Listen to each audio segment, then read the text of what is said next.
ശാരീരികവും മാനസികവും ആത്മീയവുമായുള്ള സൗഖ്യം ആഗ്രഹിക്കാത്തവരായി നമ്മളിൽ ആരുമില്ല. നാഥനോടൊപ്പം ഒരു സൗഖ്യാനുഭവം നമുക്ക് പ്രദാനം ചെയ്യുന്ന നിമിഷമാണ്.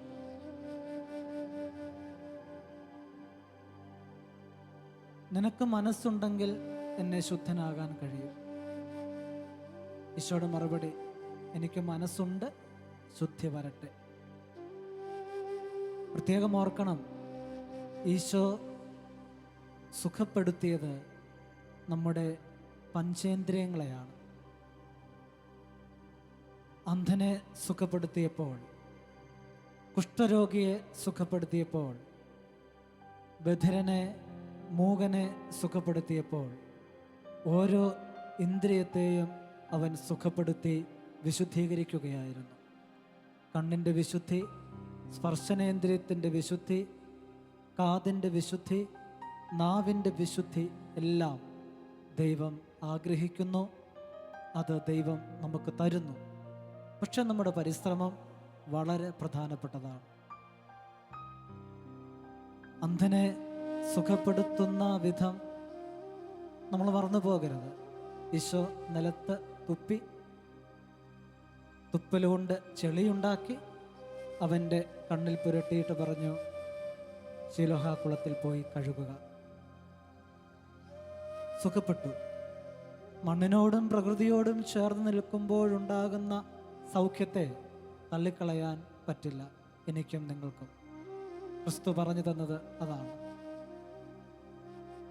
അപ്പത്തിൻ്റെ ഭവനമായ ബത്ലഹേമിലുള്ള ജനനം, കാലിത്തൊഴുത്തിലുള്ള ജനനം, കാൽവരിയിലുള്ള മരണം, അതിനിടയിൽ അവൻ ജീവിച്ച് സഞ്ചരിച്ചു പോയ നിമിഷങ്ങൾ, അവനൊരിക്കലും പ്രകൃതിയിൽ നിന്ന് അകലെയല്ലായിരുന്നു.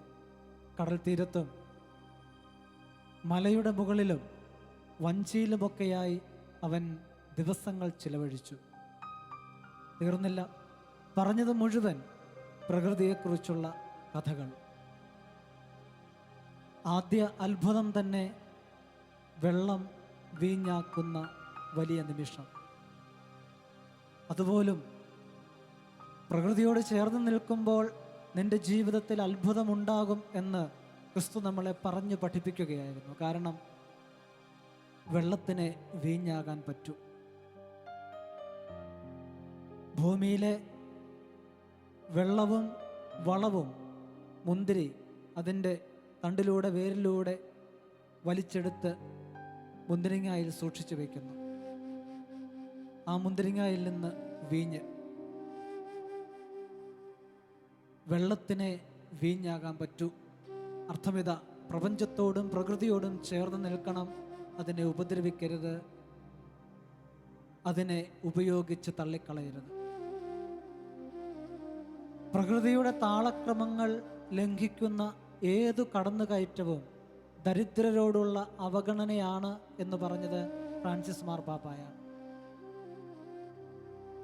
ഭൂഗർഭ ജലം നാം വറ്റിക്കുമ്പോൾ, ശുദ്ധ ജല സ്രോതസ്സുകൾ നാം ഇല്ലാതാക്കുമ്പോൾ, കുപ്പിവെള്ളം വാങ്ങിക്കാൻ കഴിവില്ലാത്ത ദരിദ്രരോട് ഞാനും നിങ്ങളും ദയ കാണിക്കാതെ പോകുന്നുണ്ട്. കടലിലെ വെള്ളം ഉയരുന്ന പ്രതിഭാസം ഏറ്റവും കൂടുതൽ അനുഭവിക്കേണ്ടി വരുന്നത് തീരദേശവാസികളെയാണ്. അവരെങ്ങോട്ട് പോകും?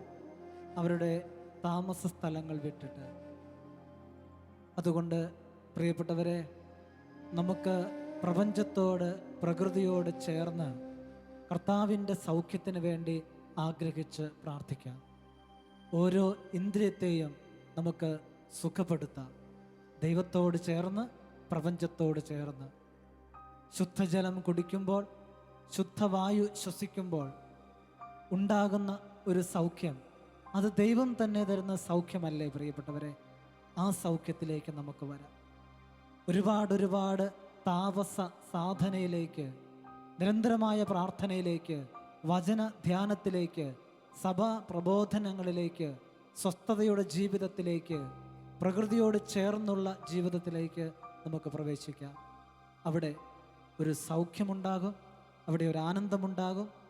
നമ്മൾ ആരും വിചാരിക്കുന്നതിനേക്കാൾ വലിയ ഒരു ശാരീരിക ആനന്ദ സൗഖ്യത്തിൽ നമുക്ക് ജീവിക്കാൻ കഴിയും. അതിനായി പ്രാർത്ഥിക്കാം. അടുത്ത ഗാനം ആലപിക്കുമ്പോൾ ഈ ചിന്തകളും ഇതിനോട് ചേർന്നുള്ള പ്രാർത്ഥനകളും കൊണ്ട് നമ്മുടെ ജീവിതത്തെ കുറെ കൂടി മനോഹരമാക്കാം. ദൈവം അനുഗ്രഹിക്കട്ടെ.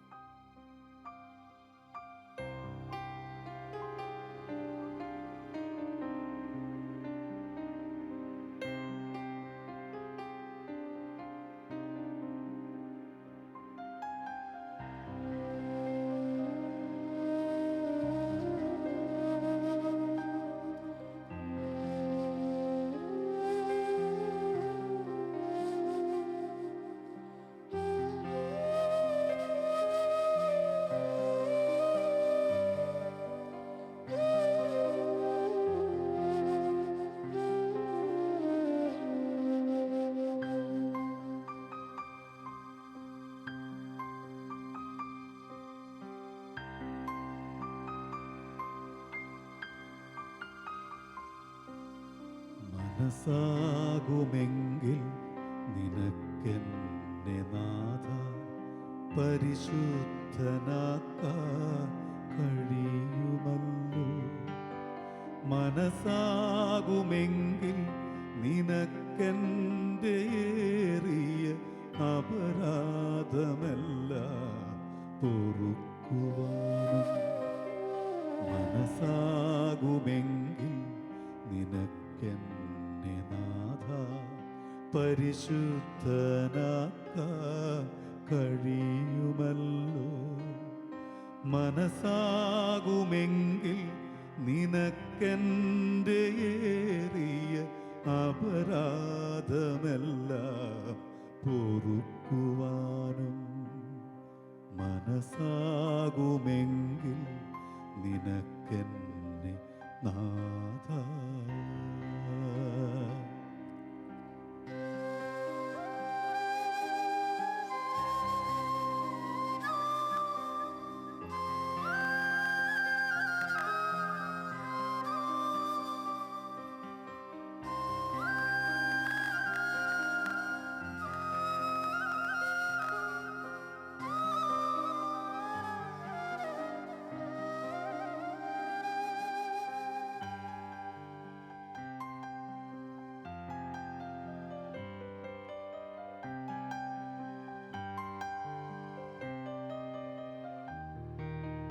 അലറുന്ന ജീവിത മരുവിൽ പഥിക നീ ഇരുളിൻ മറവിൽ തളർന്നിരിപ്പൂ. അലറുന്ന ജീവിത മരുവിൽ പഥിക നീ ഇരുളിൻ മറവിൽ തളർന്നിരിപ്പൂ. കനിവിൻ്റെ ദീപമേ ഒളിവീശുകില്ലേ നീ വഴികാട്ടുകില്ലയോ നല്ലിടയ. കനിവിൻ്റെ ദീപമേ ഒളിവീശുകില്ലേ നീ വഴികാട്ടുകില്ലയോ നല്ലിടയ. വഴികാട്ടുകില്ലയോ നല്ലിടയ. മനസ്സാകുമെങ്കിൽ നിനക്കെന്നെ നാഥ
സ്നേഹജലത്തിനൻ ആത്മാവു കേഴുമ്പോൾ ജീവജലം പകരാൻ വരില്ലേ?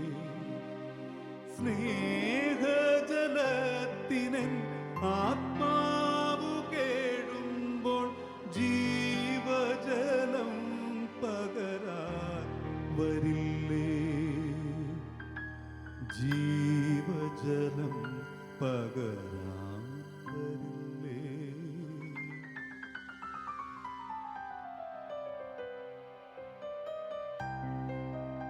മനസ്സാകുമെങ്കിൽ നിനക്കെന്നെ നാഥ പരിശുദ്ധനാക്കാൻ കഴിയുമല്ലോ. മനസ്സാകുമെങ്കിൽ നിനക്കെൻ്റെ ഏറിയ അപരാധമെല്ലാം പൊറുക്കുവാനും. മനസ്സാകുമെങ്കിൽ നിനക്കെന്നെ നാഥ പരിശുദ്ധനാക്കാൻ കഴിയുമല്ലോ. മനസ്സാകുമെങ്കിൽ നിനക്കെൻ്റെ ഏറിയ അപരാധമെല്ലാം പൊറുക്കുവാനും.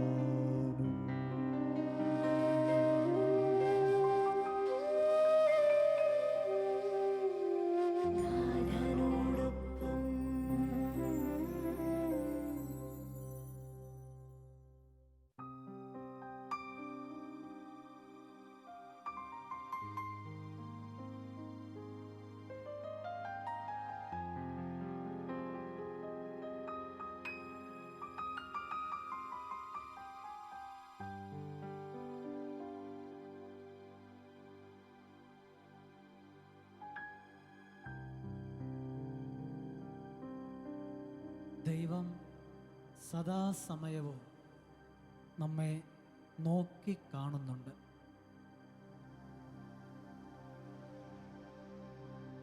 നമ്മുടെ ജീവിതത്തെയും നമ്മുടെ സമഗ്രതയെയും നമ്മുടെ കഴിവുകളെയും നമ്മുടെ പരസ്പര സ്നേഹത്തെയും എല്ലാം അവൻ അളക്കുന്നുണ്ട്. ഈ ചെറിയവരിൽ ഒരുവന് ചെയ്തപ്പോഴൊക്കെ എനിക്കു തന്നെയാണ് ചെയ്തത് എന്ന വചനം മറന്നു പോകരുത്. ദൈവം നമുക്ക് നൽകിയിരിക്കുന്ന കഴിവുകളെല്ലാം ദൈവത്തിൻ്റെ മഹത്വത്തിന് വേണ്ടി, സഹജീവികളുടെ നന്മയ്ക്ക് വേണ്ടി വിനിയോഗിക്കുവാൻ കടപ്പെട്ടവരാണ് ഞാനും നിങ്ങളും. മനുഷ്യൻ്റെ നാശം അവൻ്റെ കർമ്മങ്ങളിലാണ്, പ്രകൃതിയിലല്ല. ദൈവം രക്ഷകനാണ്. നമ്മെ ഓരോരുത്തരെയും നമ്മുടെ ദുഃഖസാഗരത്തിൽ നിന്ന് രക്ഷിക്കുന്നവൻ. എൻ്റെയും നിങ്ങളുടെയും ജീവിതം അല്പകാലസ്ഥിതമാണ്. ആ ജീവിതം ഈ പ്രകൃതിയെ നശിപ്പിച്ച് തിന്നുകുടിച്ച്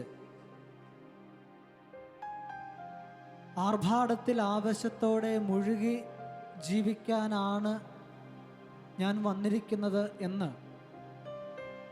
പരിഷ്കൃതനായ മനുഷ്യൻ അജ്ഞരായ മറ്റു ജീവികളിൽ നിന്ന് വ്യത്യസ്തമായി ചിന്തിക്കുകയും അങ്ങനെ മുന്നോട്ട് പോവുകയും ചെയ്യുമ്പോൾ ഓർക്കണം, പരിഷ്കാരത്തിൻ്റെ അങ്ങേ തലക്കൽ നമ്മുടെ ആയുസ് കുറഞ്ഞ് കുറഞ്ഞ് വരികയാണ്.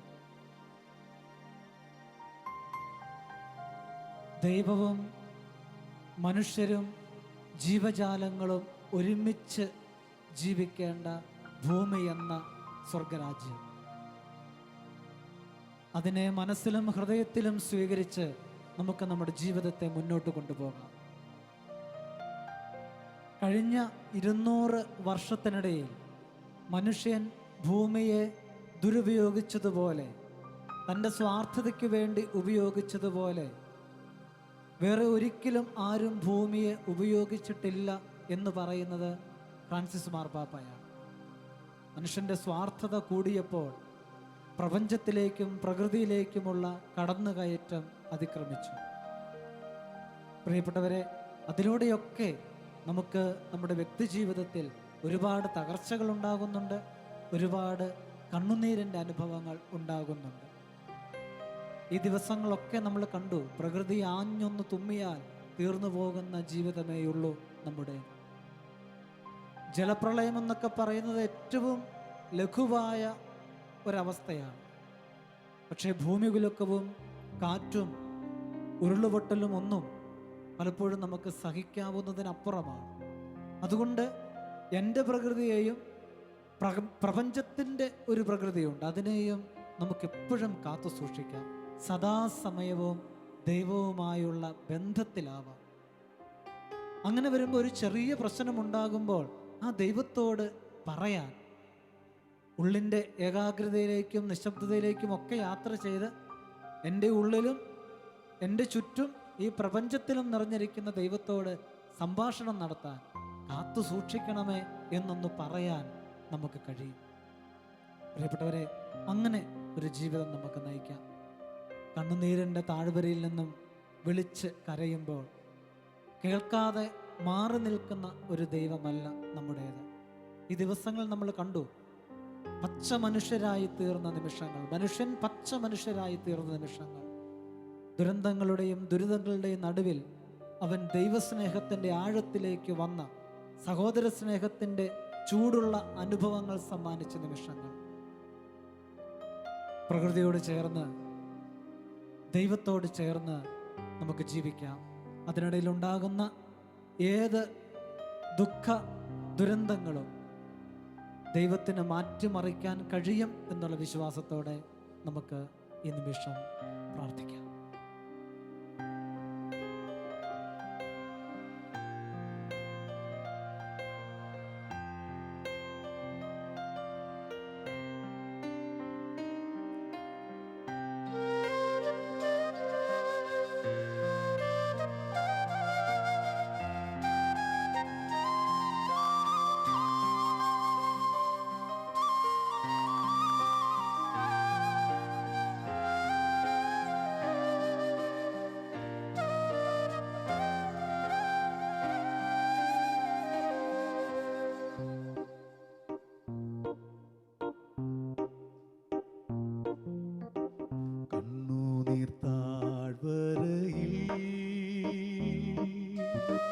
ഞാനറ്റം വലഞ്ഞിടുമ്പോ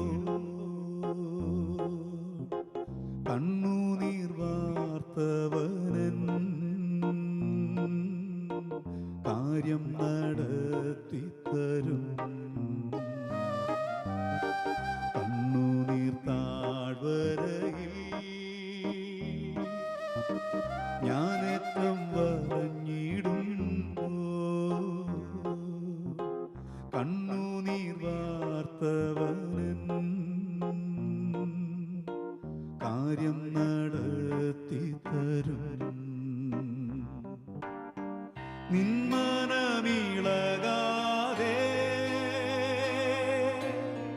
നിന്മനം പതറാതെ, നിന്നോടുകൂടെ എന്നും ഞാനുണ്ട് അന്ത്യം വരെ. നിന്മനമിളകാതെ,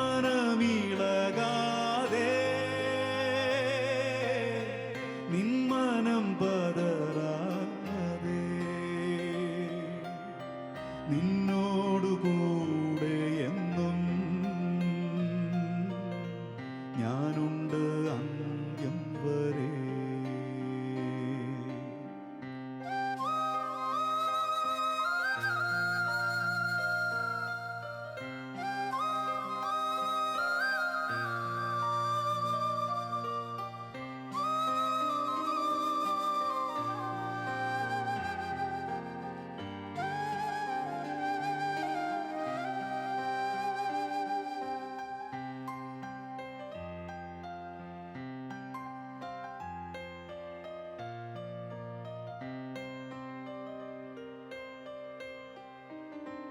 ഓരിരുൾ പാതയതോ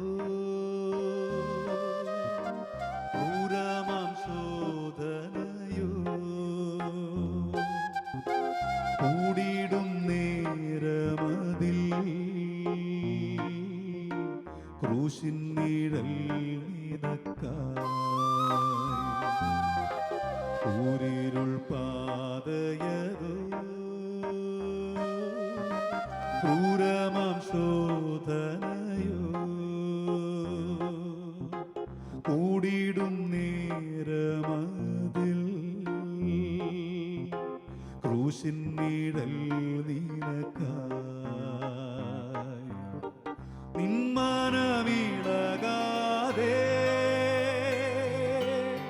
നിന്മനം പതറാതെ നിന്നോടു കൂടെ എന്നും ഞാനുണ്ട് അന്ത്യം വരെ നിന്മനമിളകാതെ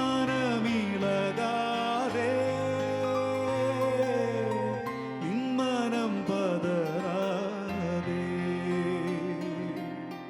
നിന്നോടു കൂടെ എന്നും ഞാനുണ്ട് അന്ത്യം വരെ.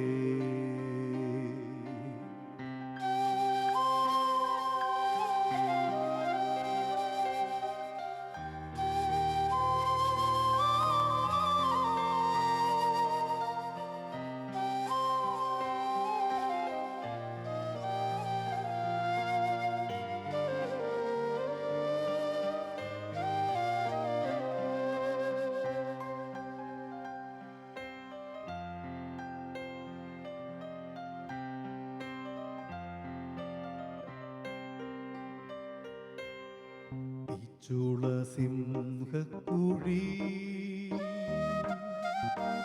ഒട്ടക്കിണർ മരുഭൂമി ജയിലറയീർച്ചവാളോ മരണമോ വന്നിടട്ടെ ചുളസിംഹക്കുഴി ഒട്ടക്കിണർ മരുഭൂമി ജയിലറയീർച്ചവാളോ മരണമോ വന്നിടട്ടെ നിന്മനമിളകാതെ നിന്മനം പതറാതെ നിന്നോടു കൂടെ എന്നും ഞാനുണ്ട് അന്ത്യം വരെ നിന്മനമിളകാതെ നിന്മനം പതറാതെ നിന്നോടു കൂടെ എന്നും ഞാനുണ്ട് അന്ത്യം വരെ നിന്മനമിളകാതെ നിന്മനം പതറാതെ നിന്നോടു കൂടെ എന്നും ഞാനുണ്ട് അന്ത്യം വരെ.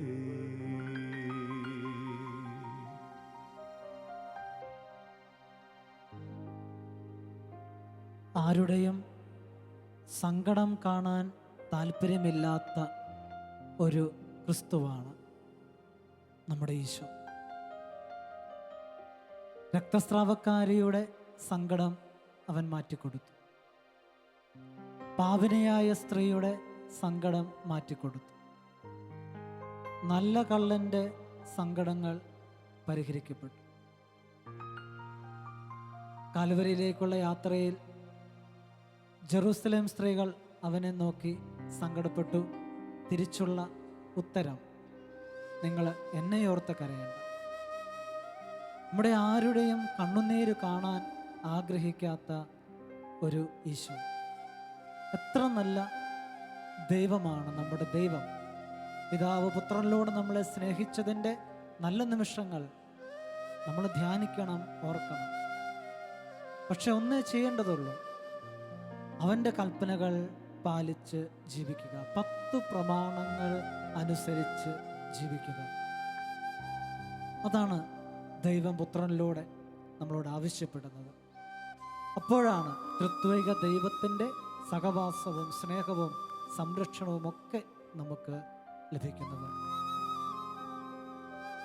പ്രിയപ്പെട്ടവരെ, സങ്കടങ്ങളുടെ ഈ ലോകത്ത്, ഏകാന്തതയുടെ ലോകത്ത്, മാറ്റി നിർത്തുന്നതിൻ്റെ, ഒറ്റയാക്കപ്പെടുന്നതിൻ്റെ, ഒഴിവാക്കപ്പെടുന്നതിൻ്റെ, ഉപേക്ഷിക്കലിൻ്റെ ഒക്കെ വേദന അനുഭവിക്കുമ്പോൾ ഓർക്കുക, ഇതൊക്കെ ഇതിനു മുമ്പേ അനുഭവിച്ച ക്രിസ്തുവാണ് നമ്മുടെ ഒപ്പമുള്ളത്, നമ്മുടെ കൂടെയുള്ളത്. ഒരു നിമിഷം ഒന്ന് മിഴിവൂട്ടിയാൽ, ദൈവമേ എന്നൊന്ന് വിളിച്ചാൽ ഒരു വെളിപ്പാടകലെ അവനുണ്ട് എന്ന വിശ്വാസം, ആ വിശ്വാസത്തിൽ അടിയുറച്ചുകൊണ്ടുള്ള പ്രാർത്ഥന, അതാണ് രക്ഷ, അതാണ് ജീവൻ. ഈ നിമിഷം നമുക്ക് പ്രാർത്ഥിക്കാം. ദൈവത്തിൻ്റെ രക്ഷയ്ക്കായി, ക്രിസ്തു നമുക്ക് നൽകുന്ന പുതുജീവനായി, പരിശുദ്ധാത്മാവ് നമുക്ക് നൽകുന്ന നവ ചൈതന്യത്തിനായി. ആമേൻ.